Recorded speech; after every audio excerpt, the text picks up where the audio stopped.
Hello everyone, Nika here with the Daily Neuro Nugget. You guys are looking amazing as usual, and I'm looking hot and sweaty as usual because again, went for a 3-mile walk or so and now drinking plain water because it's so important to stay hydrated. So enough of the health tips. I definitely want to talk about these vehicles that have been on my mind since 1 week post IDAHO4 crime. And it is so essential that we sometimes go back to the beginning because it is possible that some clues may have been left behind for us to try to unravel, try to solve, try to get to the bottom of this case because let's be real, there's a lot that has yet to be said and a lot that is being suppressed, especially by the state. We know that they continue to say the evidence doesn't exist. So let's go back in time 1 week post IDAHO4 after November 13, 2022. That's crazy. It's been a long time. So 1 week after the crime, it's all over the news. And by the way, if you are new to this crime, because there's still a lot of people that don't know too much or don't know about the IDAHO4 crime at all. Yes, that's shocking, but it's actually very common. I have talked to some of my coworkers and they're like, I don't know what you're talking about. So 1 week post-crime, it's all over the news. They are looking, okay, not for a Hyundai Elantra, not for a white Hyundai Elantra. They are looking for a Nissan Sentra. And very soon after, that shifted. So my question, several questions that I have are, why did it shift, first of all? Because to me, the Nissan Sentras and the Hyundai Elantras look nothing like each other, especially the dates that they were comparing. If you just look at the grille of the car, they are completely different. So I know nothing about cars, people. I can drive a car, that's about it.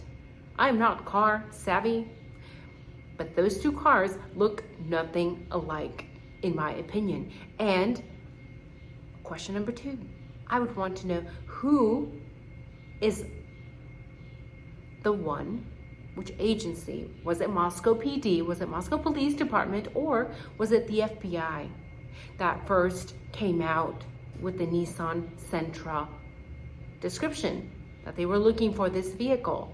Who said that first? And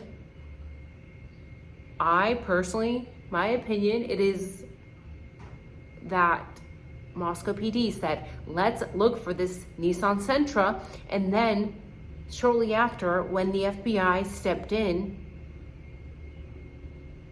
could they have changed that car description to a Hyundai Elantra? And from there, we still have to say which one is accurate or why was it changed and who messed up. Again, those vehicles look nothing like each other. So is it possible that there is somebody in the area that had a Nissan Sentra that they were trying to protect, potentially?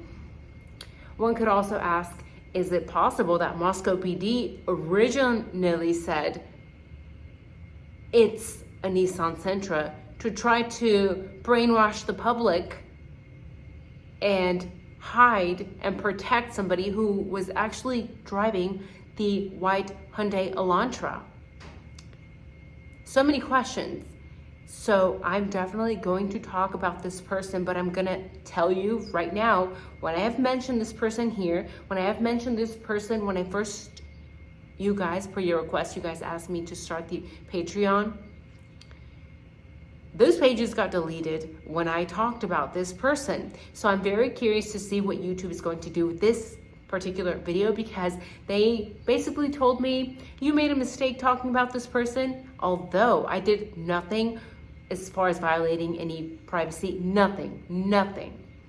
But again, this person is very powerful. And I have talked about 2 very powerful people that have somehow managed to be suspects in some people's theories, especially when it comes to Reddit. And allegedly, Scott Perky and Dan Estey, they were owners of 1122 King Road before they decided to donate the house to the university. You can find their names on the deeds on the government pages. Now, last time I talked about Scott Perky, we know he has cases of SA in the past in Vermont. I believe that is where he is originally from. And Dan Estey, he has a massive net worth. We'll just put it that way. Okay, he owns homes and businesses all over the country. New York, I believe, Colorado, and he owns so many homes on King Road and in Moscow. This man is balling out of control, basically.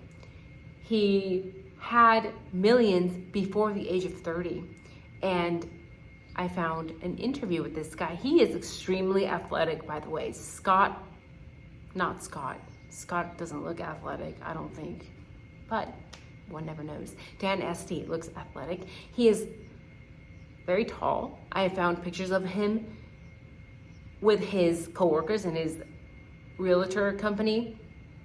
He appears to be about 6 to 6'2", I think. He's very slim. He says he loves skiing and endurance and was it mountain climbing, mountain biking as well, I believe. I will link the description so you guys can see it for yourself. Very athletic, high endurance, 6 foot to 6'2", happens to have bushy eyebrows. Now, some people have speculated that white Hyundai Elantra, the one that was abandoned in Oregon days after the IDAHO4 took place, that vehicle that Moscow PD said, we called it in and it's not related at all to this crime, was allegedly traced back to Dan Estey. Yes, the younger man that's balling out of control, that's 6 foot, that has dark hair, bushy eyebrows, is athletic, has high endurance, and is the homeowner of 1122 King Road. And also has homes in Colorado. All you have to do to find these people is Google them. So many websites nowadays, all you need is somebody's name to be able to find all of the addresses basically attached to them. Does that mean anything to you guys? Maybe not. Again, for me, that's too many coincidences for me to be comfortable with.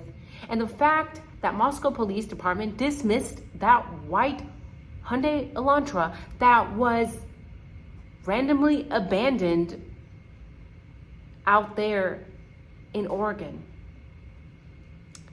And the fact that Moscow PD allegedly had that vehicle impounded, and that allegedly that vehicle was tracked back to Dan Estey, the original owner of 1122 King Road, and the fact that Scott Perky has SA offenses in Vermont, or had in the past. His court records, these are public legal documents, people. It's all too shady. There are 1,001 theories out there, and almost all of them fit this crime more so than BK being directly involved in this crime. You know why? Because here we have all of these coincidences in all of these theories that I have presented. We also have the Eric Gower theory, the private driver whose name was not removed from the PCA, people. That's how I got his name. Guess PA doesn't remove names from the PCA. Eric Gower, who happened to be a married man who was driving out these uni girls, early 20s, probably who had some alcohol in their systems, as many college girls do, and who allegedly was doing this service out of the bottom of his heart to help young drunk girls get home safe. With a pregnant wife at home. By the way, from the research that I have done, it appears that Eric Gower's father lives in Indiana, very close to another very famous crime that took place within the last few years over there as well, which I'm sure all of you guys have heard about. Yeah. So many coincidences. But then we have BK. The car doesn't fit any of the descriptions. Not the Nissan Sentra first week description, and not the white Hyundai Elantra original description. They really shifted this crime to fit BK. That's what it's looking like, in my opinion. So enough ranting for the day. It's just crazy that we have this crime with all these branches of coincidences, but none really lead to Mr. Bryan Kohberger. So I definitely want to know your thoughts on this, because this Nissan Sentra, who put that out there? And why the shift to the white Hyundai Elantra?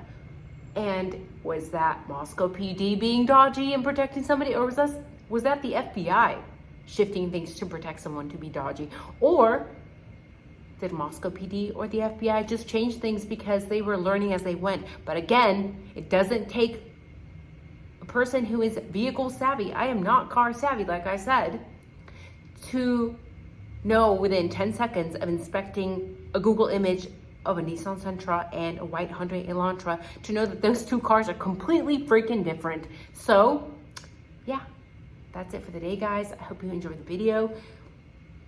Dan Esty has very bushy eyebrows. Doesn't mean anything. Another coincidence. High cardio, another coincidence. So many. So you guys have a good night. And if you like this video, leave a thumbs up. If you do not like this video, leave a thumbs up. If you're paranoid when I am filming outside, you have to chill. I'm a veteran. I'm a sharpshooter. I carry things, and I'm always with a male. Just because you can't see him here. Yes, guys, I am a married woman. So, you guys are wonderful. Thanks for looking out. That's very kind, but remember that when you're leaving these fear-inducing comments in the comment section, you're not making me afraid, but you're making other people who may have anxiety or other things paranoid to go outside and get some sunlight. Of course, be aware of your surroundings. Easy day. That's it. Stop living in fear, people. Don't get sucked into this true crime thing. I love talking about it. I love it. But we can't live in fear. Once you are afraid, people control you. You're controlled. Don't be that way. It's sad. It breaks my heart. So enough ranting, enough hippie ranting. You guys have a good night. Take care. Leave an emoji down below because it makes my day and it gives me my ADD dopamine hit. So bye-bye. Take care.